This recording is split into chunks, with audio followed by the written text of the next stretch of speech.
নমস্কার বন্ধুরা, আমি সুমি। আপনারা দেখছেন সুমির রান্নাঘর। আজ আবারও একটি নতুন ভিডিওর সাথে চলে এলাম। আমসত্ত্ব রেসিপি। আমসত্ত্ব সবাই বানাতে পারে, আমি কিভাবে বানাই সেটাই আপনাদের সাথে শেয়ার করব। চলুন তাহলে ভিডিওটি শুরু করা যাক। তার আগে আমার ভিডিওটি যদি ভালো লেগে থাকে চ্যানেলটাকে সাবস্ক্রাইব করে পাশে থাকবেন। চলুন তাহলে ভিডিওটি শুরু করা যাক। আমসত্ত্বটি বানানোর জন্য প্রথমে একটি কড়া বসিয়ে নিয়েছি। দিয়ে দেবো কিছুটা জল, দিয়ে দেবো কিছুটা আমটা আমি কিছুক্ষণ আগে কেটে রেখেছি বলে আমটা একটু কালো হয়ে গেছে, কোনো সমস্যা নয়। আমটাকে দিয়ে দেবো। আমটিকে দিয়ে দিয়েছি, আমটিকে একটু সিদ্ধ করে নেব। দিয়ে দেবো দুটো শুকনো লঙ্কা। এই আমের মধ্যে শুকনো লঙ্কাটি দিয়ে দিলাম। দেখুন বন্ধুরা, আমটি কিন্তু খুব সুন্দরভাবে নরম হয়ে আসছে, আমটা সিদ্ধ হয়ে গেছে। এখন নামিয়ে নেব।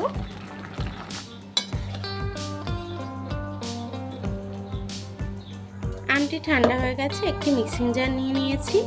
এখন আমটাকে আমি দিয়ে দেব। তার সাথে কিন্তু শুকনো লঙ্কাটা দিয়েছিলাম, সেটাও দিয়ে দিয়েছি। আমটাকে পুরোটাই দিয়ে দিয়েছি। এখন স্মুথ একটি পেস্ট বানিয়ে নেব।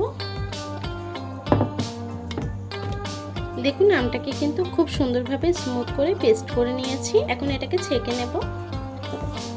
একটা গামলার মধ্যে একটি জালি বসিয়ে নিয়েছি। এখন আমটাকে এটার মধ্যে ছেঁকে নেব। আমের পিউরিটাকে ঢেলে দেব। একটি প্যাচিলারের সাহায্যে আমি আমটাকে একটু এভাবেই ছেঁকে নেব। দেখুন বন্ধুরা, আমি আমের পিউরিটাকে বার করে নিয়েছি। চলুন রান্নার দিকে চলে যাই। আমি কড়াইটি বসিয়ে নিয়েছি। দিয়ে দেবো 1 কাপ চিনি।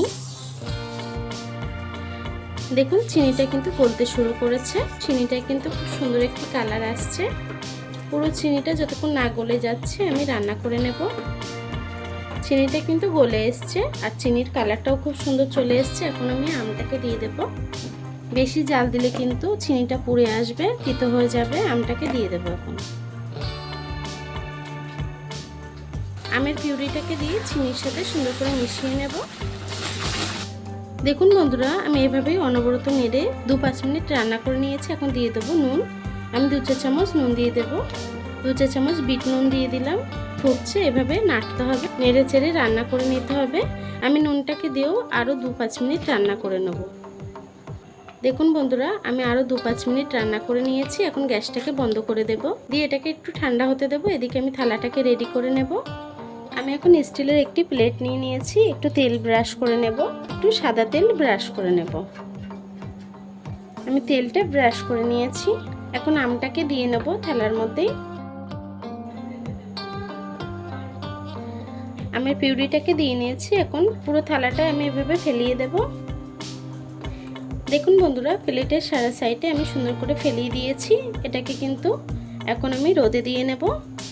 আমি 2-3 রোদে দিয়ে শুকিয়ে নেব এটাকে।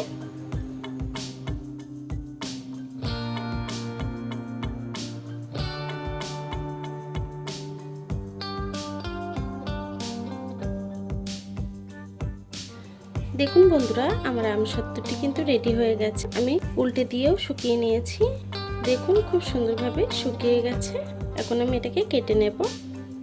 একটি চাকুর সাহায্যে আমি সুন্দর করে কেটে নেব।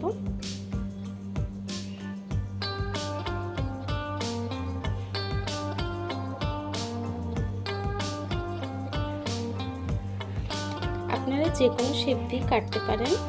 এটা কিন্তু 1 বছর রেখে খাওয়া যাবে। এখন সুন্দর করে রোলিং করে নেব।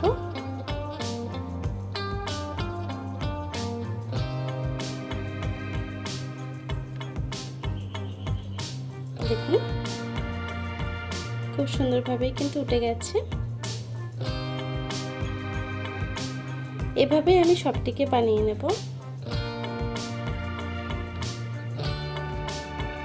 দেখুন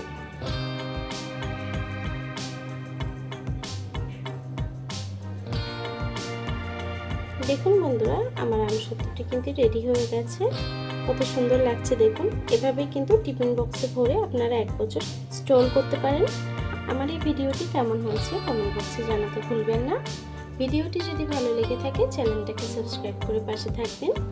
আর এতক্ষণ ধরে আমার ভিডিওটি দেখার জন্য আপনাদেরকে অসংখ্য ধন্যবাদ।